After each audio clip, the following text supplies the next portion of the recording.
తెలంగాణకు చెందిన పలువురు సీనియర్ నేతలకు జాతీయ స్థాయిలో పదవులు దక్కాయని గుర్తు చేశారు. తెలంగాణ బీజేపీలో కొనసాగుతున్న గ్రూప్ రాజకీయాలు, ఢిల్లీకి వెళ్లి పరస్పరం ఫిర్యాదులు చేసుకోవడంపై అధిష్టానం అసంతృప్తిగా ఉన్నట్లు భావించాల్సి వస్తోందన్నారు. ఇప్పటికైనా తెలంగాణ నేతలంతా ఐక్యంగా ఉన్నామని నిరూపించుకోవాలని సూచించారు. కానీ భారతీయ జనతా పార్టీ జాతీయ కార్యవర్గంలో తెలంగాణకి ఒక్క పేరు కూడా అవకాశం ఇవ్వలేదు. గతంలో చాలా మంది పెద్ద నాయకులకి జాతీయ కార్యవర్గంలో మంచి మంచి పదవులు కూడా ఇస్తున్నారు, వాళ్ళు మంచి పని కూడా చేసినారు.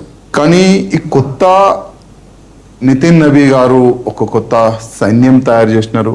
ఎట్టి పరిస్థితిలో ప్రతి ఒక్క రాష్ట్రంలో భారతీయ జనతా పార్టీ స్ట్రాంగ్ కావాలి, భారతీయ జనతా పార్టీ గవర్నమెంట్ రావాలని ఒక మంచి ఆయన ఒక యుద్ధం చేయడానికి సైన్యం తయారు చేసిండు. కానీ తెలంగాణ నుంచి ఒక్క కూడా పేరుని వాళ్ళు ఇంక్లూడ్ చేయలేదంటే మన తెలంగాణ పెద్ద నాయకులు ఒక్కసారి ఆలోచన చెయ్యాలి.